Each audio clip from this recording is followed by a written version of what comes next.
ఈరోజు మనం భగవద్గీత గురించి తెలుసుకోబోతున్నాం. అయితే దీన్ని కేవలం ఒక పురాతన గ్రంథంగా కాకుండా మన ఆధునిక జీవితంలో ఎదురయ్యే సవాళ్లకు ఒక ప్రాక్టికల్ గైడ్గా ఎలా ఉపయోగించుకోవచ్చో చూద్దాం. మనలో చాలామందికి ఈ అనుభవం ఉండే ఉంటుంది కదా.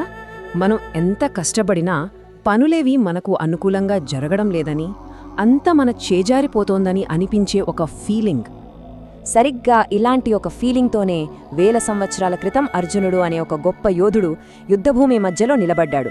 తన సొంత బంధువులతోనే పోరాడాల్సి వచ్చినప్పుడు అతను పూర్తిగా కుప్పకూలిపోయాడు. ఆ గందరగోళంలోనే అతనికొక అద్భుతమైన జ్ఞానమందింది. అదే భగవద్గీత. ఒక రకంగా చెప్పాలంటే అతని కథ మనందరి కథే. అర్జునుడిలాగే మనము మన జీవితమనే యుద్ధభూమిలో నిలబడతాం. మరి ఈ గందరగోళానికి అసలు కారణమేంటో ముందుగా అర్థం చేసుకునే ప్రయత్నం చేద్దాం. చూడండి, గీత చెప్పే మొదటి చాలా ముఖ్యమైన పాఠమేంటంటే మార్పును అంగీకరించడం. గడిచిపోయిన వాటిని పట్టుకుని వేలాడటమే మన బాధకు అసలు కారణం.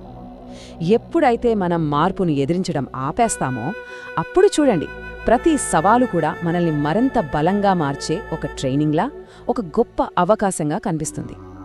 అయితే ఇక్కడ ఒక చిన్న కానీ చాలా ముఖ్యమైన తేడాని గమనించాలి. నిర్లిప్తత వేరు, ఉదాసీనత వేరు. నిర్లిప్తత అంటే ఏదీ పట్టించుకోపోవడం కాదు.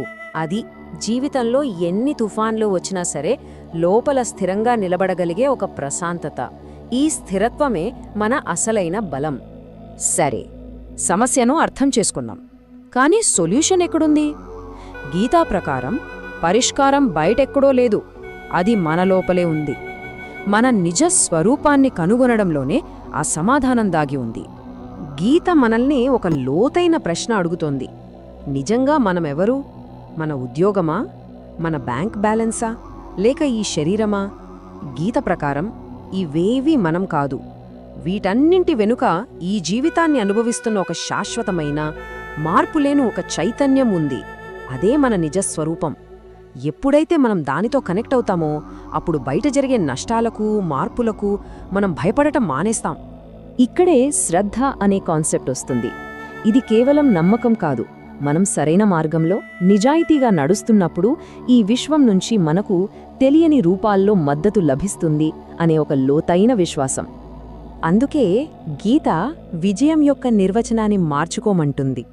విజయం అంటే బయట సాధించేది కాదు, లోపల ఎదిగేది. మనల్ని మనం ప్రశ్నించుకోవాలి. ఈ అనుభవం ద్వారా ఒక మంచి వ్యక్తిగా మారామా? ఇతరులకేమైనా సహాయం చేశామా? మన విలువలకు కట్టుబడి ఉన్నామా? ఇదే అసలైన విజయం. మన నిజ స్వరూపాన్ని గుర్తించిన తర్వాత నెక్స్ట్ స్టెప్ ఏంటంటే మనసును అదుపులో పెట్టుకోవడం. ఎందుకంటే మన ప్రపంచాన్ని సృష్టించేది, నాశనం చేసేది రెండూ మన మనసే. మరి ఈ అంతర్గత ప్రపంచాన్ని ఎలా జయించాలో చూద్దాం. సరే, ముందుగా కోపం గురించి మాట్లాడుకుందాం. గీత కోపాన్ని అనుభవించొద్దు అని చెప్పదు, అది సాధ్యం కాదు కూడా. కానీ మన స్పందనను నియంత్రించమని చెప్తుంది. చూడండి, రియాక్ట్ అవ్వడానికి, రెస్పాండ్ అవ్వడానికి మధ్య చాలా పెద్ద తేడా ఉంది. రియాక్షన్ అనేది ఆలోచించకుండా వెంటనే వచ్చేస్తుంది. కానీ రెస్పాన్స్ అనేది మనం ఆలోచించి జాగ్రత్తగా ఎంచుకున్నది. కోపం వచ్చినప్పుడు ఈ సింపుల్ టెక్నిక్ని పాటించవచ్చు. మొదటిది, ఒక్క క్షణం ఆగండి. రెండవది, లోతుగా శ్వాస తీసుకోండి. ఆ తర్వాత ఎలా స్పందించాలో మీరే ఎంచుకోండి. ఆ చిన్న గ్యాప్లోనే మన స్వేచ్ఛ మొత్తం ఉంది. ఈ స్వేచ్ఛను సాధించడానికి కొన్ని రోజువారీ ప్రాక్టీసులున్నాయి. మన ఇంద్రియాలను అదుపులో ఉంచుకోవడం. ప్రతిరోజూ కనీసం 10 నిమిషాలు మనసును నిశ్శబ్దంగా ఉంచడం, అంటే ధ్యానం చేయడం. అలాగే ప్రతి రాత్రి పడుకునే ముందు మనల్ని మనం ప్రశ్నించుకోవడం.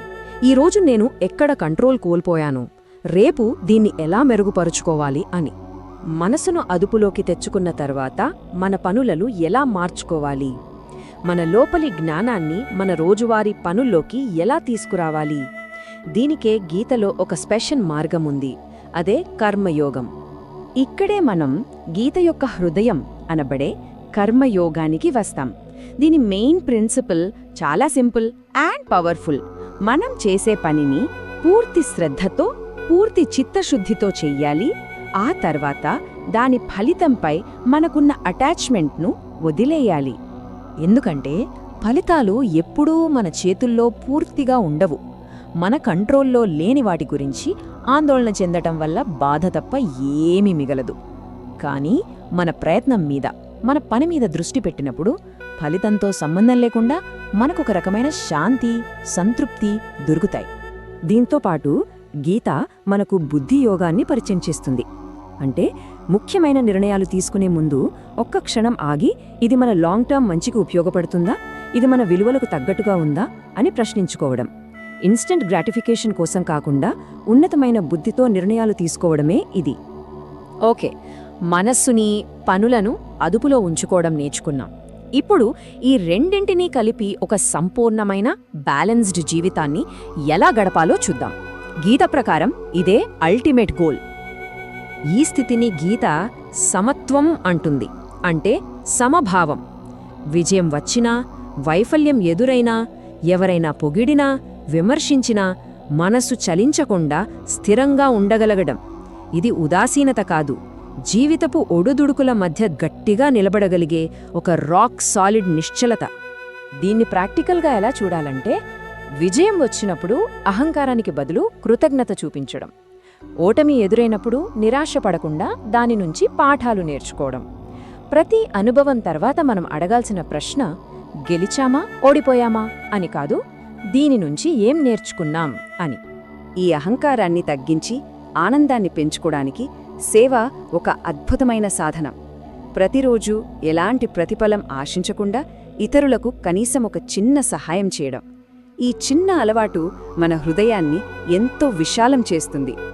అసూయలాంటి నెగటివ్ ఫీలింగ్ను ఎదుర్కోవటానికి కూడా గీత ఒక ప్రాక్టికల్ మార్గం చూపిస్తుంది.